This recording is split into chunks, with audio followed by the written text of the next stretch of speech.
Hey, it's Leaf here. So I'm going to go over the front end suspension of the Porsche 912. It's a 1968, and I'm showing you the strut here.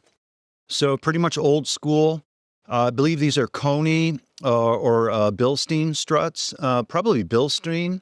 You can see the spindle or the axle that the bearings go around for the front wheels. And then here's your transverse control arm, this A-framed or triangular frame portion. This bolts into the front of the car, the chassis here, same on both sides.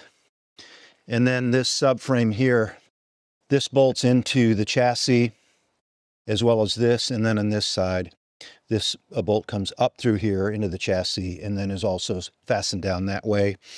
So it's a lot of steel. It must weigh, I think it weighs probably 60 pounds, 70 pounds. It's a lot of mass, a lot of steel. You're not getting a lot of performance out of this because if you look, you have rubber bushings. I don't even think they're neoprene, they're old school rubber on the front and in the back, and these dry rot and wear out. So it is what it is. 1960s technology. Get what you pay for, and it's quite heavy. So you're limited on the performance and the weight. So if you throw this overboard, right, you're going to get rid of all this weight.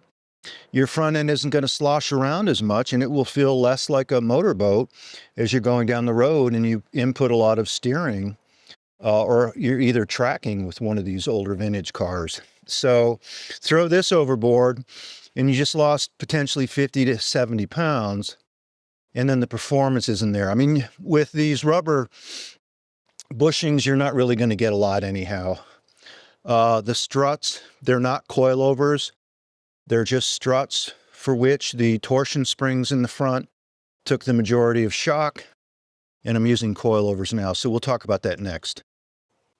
As you can see, starting off on the driver's side, the GT3 suspension is shown here, with the cross-hatching carved into the CNC'd aircraft aluminum. As we move down, let's look at the bottom of the strut. So there you can see the new Boxster brakes and the new Von Schock struts, which are built on the lower end of a Bilstein strut. So the bottom of the GT3 is shown here. And then you come along, here's your arm that comes up. Here's your A-frame, your transverse control arm, which forms that triangular A shape. Coming up to the front, it bolts in the chassis here. Those 3 bolts on the left are M10s, torqued to 35.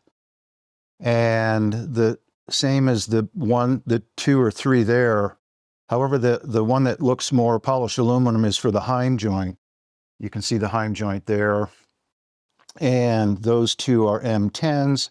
They're torqued to 34. Then moving down, this larger tie rod bolt, that's an M12 torqued to 65 there for the tie rod. You can see the tie rod extending out of the coil over there, the steering arm, going into the steering rack. We'll talk about that later. But the GT3 suspension spans from the front here where it's bolted in, going over to the strut on this control, this arm, bolts in there. That's a 125 foot-pound torqued M14 there. So that's quite large. You need a really big torque wrench for that. That's your M12 for the tie rod. You can see the tie rod. Now moving in the other direction, we come back from the Heim joint and go this way. And this is where you bolt into the subframe there. And then right here, you can see there's an M12 right there. That's torqued to 65. That's an aluminum cooling pipe for the radiator lines. Now I moved over to the passenger side so you could see this a little bit better. But this far right corner of the GT3 suspension bolts into the chassis here. That's your M12, 65 foot-pounds. This is a lateral bar that comes across this channel that the steering rack and the tie rods lie in. This torques to 65 foot-pounds here. So this is 1/4-inch steel. It's flat bar stock. Comes with the GT3 suspension kit. Then you have your arm that comes down to the strut right there. There's a pin that sticks up, projects out vertically here that goes into your strut. And then your wedge bolt on your strut naturally right here comes through from the other side. This is torqued to 17 foot-pounds, and then use blue Loctite on this. This is on the strut here. Now moving back up the GT3 suspension, here's your large M12 torqued to 125. Then you come up and you can see the rear heim joint here. So this all has to be adjusted. These are loose now. These have to be adjusted when I align the car for caster toe and camber. And here are your boots on the heim joint to keep that clean. This is the subframe or the cross member for the GT3 suspension. And as it comes across, this is the rear bolt. That's an M12 torqued to 65. I use yellow paint to indicate that they're torqued. And that goes into the back of this aluminum arm here on the suspension. Here's your heim joint that goes out to your strut. Then this cross member here, which is also CNC'd aircraft aluminum, comes across the car, and your steering rack is bolted in here. This is a new steering rack that was installed, is bolted in here. You have, for a 68 and prior, there's about close to 10 centimeters off on the placement of the steering rack and then the cross member. So Elepheant has these spacers here. If you contact them and you have an earlier car, 68 and earlier, you'll need those, because when you try to bolt in your steering linkage, it won't come down far enough. So these are torqued. These bolts into your steering rack are torqued to 34 foot-pounds, and you definitely want to use blue Loctite on those.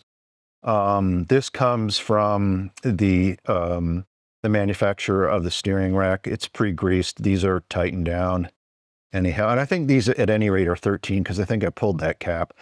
Here are your bellows with the new springs on them. And then coming out of your bellow on this side, these are new 930 turbo tie rods. The outer bellows here. And then this set screw, this jam nut here is loose.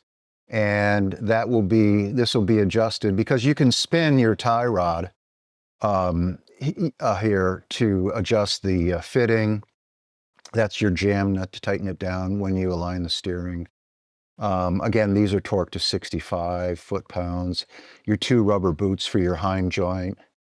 So very, very nice. This is the Bilstein strut that Von Schock, they're called Von Schocks, sold by Elepheant Racing, comes with. So the coilovers assembly is up here, and this is the gut of a Bilstein strut here. You can see the brake line. This is a flex cord coming through here. This is at full right rack turn, so it's touching a little bit here, but it'll come off when it's not full rack. You're not going to be full rack on steering, but just, a few seconds whenever you make an extremely far hard turn. Let's see what else on the GT3 suspension. It's very nice. It's aluminum, as I said, CNC